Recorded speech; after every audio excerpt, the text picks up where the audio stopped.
In the beginning, there was nothing. Somehow, out of this nothing came everything. Out of this vibrant nothingness. How is it that something as unconscious as the matter of the brain can ever give rise to something as immaterial as an experience? If you want to see fear in a quantum physicist's eyes, just mention the words, the measurement problem. The measurement problem is this: an atom only appears in a particular place if you measure it. In other words, an atom is spread out all over the place until a conscious observer decides to look at it. So the act of measurement or observation creates the entire universe. Only conscious beings can be observers, then we're intimately hooked into the very existence of reality. Without us, there would just be this expanding superposition of possibilities with nothing definite ever actually happening. Out of millions and millions of blobs of energy and light, photons and electrons, they make up this imaginary three-dimensional solid world, which doesn't exist at all according to relativity or quantum mechanics. Anytime we attempt to look at particles beyond a certain level, the very act of observation changes things. And in addition, the more you look at individual particles, the more you realize that there is no such thing as one electron. An electron, or any elementary particle, exists only in relationship to other things, like other particles or the universe at large. This means that deeply enough, and you dive down into the nature of matter, everything we know about the everyday world dissolves. There are no objects anymore. There are only relationships. There's no locality anymore. There's no time anymore. The more you look at something in detail, in what we think of as solid matter, the less and less solid it begins to look. The only realities we know are the ones our brain manufactures. Our brain receives millions of signals every minute, and we organize them into holograms, which we project outside ourselves and call reality. Well, if the brain cortex, if it is also a hologram, then it's a three-dimensional hologram.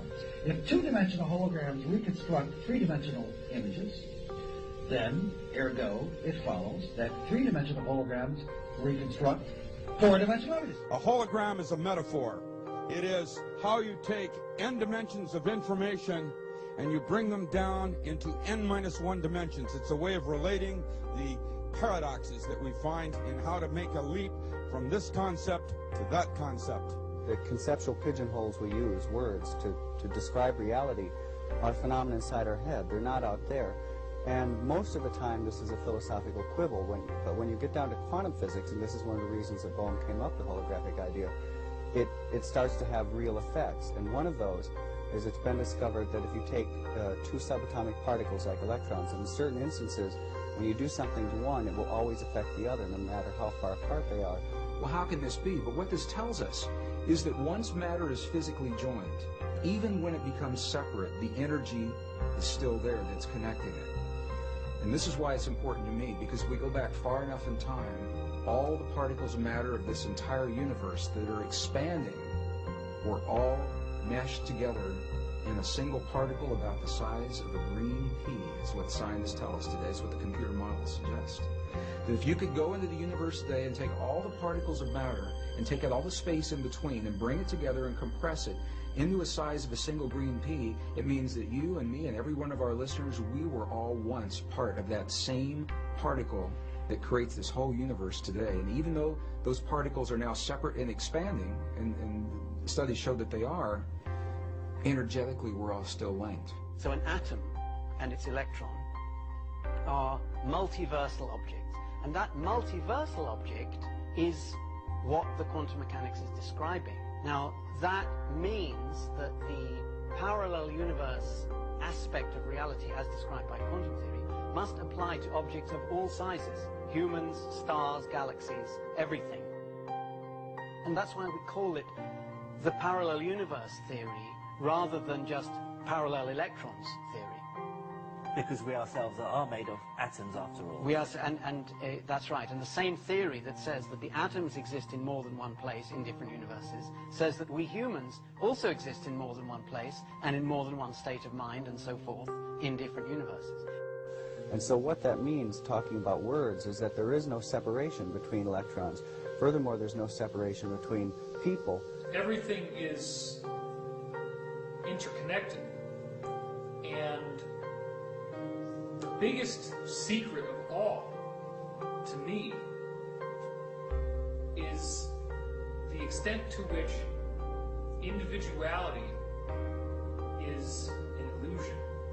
The big thing we're talking about here is a new way of thinking about this thing we call the person, the self, the beingness, the I. And as we begin to modify what we mean by that, we could begin to see and touch upon this infinite realm that I'm speaking about. Infinities are part of the boundary of your existence. That is, viewed from this perspective, everything can be divided to infinity. If you've ever wondered why nuclear power is 1,000,000 times more powerful than chemical energy, it's because chemical energy results from the manipulation of atoms in a molecule. Nuclear energy results from the manipulation of nucleons in a nucleus. The superunified scale, 1,000 million, million times smaller, is virtually infinite in its dynamism. Science is involved in a perceptual enterprise, not primarily in gaining knowledge, though knowledge appears, but knowledge is a byproduct. And by understanding the thing, you can coherently then our contact with it, as long as it is coherent, it shows that our understanding is correct. You see, we must distinguish between correct appearances and incorrect appearances, or illusory. Your appearance now is what we call residual self-image. It is the mental projection of your digital self.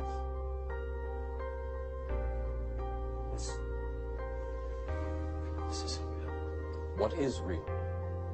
How do you define real? If you're talking about what you can feel, what you can smell, what you can taste and see, then real is simply electrical signals interpreted by your brain. Our brains take information in and sometimes give it form. It's not that the picture is out there, it's that we're getting data that we're turning into a picture according to our own belief systems and our own unconscious belief systems as well. We know what is going on is that light comes in through the eyes, hits the back of the retina, triggers electrochemical impulses which travel down nerve fibers to the back of the brain, where the brain very cleverly, in about 1/10 of a second, puts it all together and says, this is what it looks like out there. Well, you're creating your own reality tunnel. That doesn't mean you're creating reality. Out of reality, whatever that is, out of the infinite flux of energy, you're creating your own reality tunnel, and most people aren't aware of it. All matter is merely energy condensed to a slow vibration. That we are all one consciousness experiencing itself subjectively. There is no such thing as death. Life is only a dream, and we are the imagination of ourselves.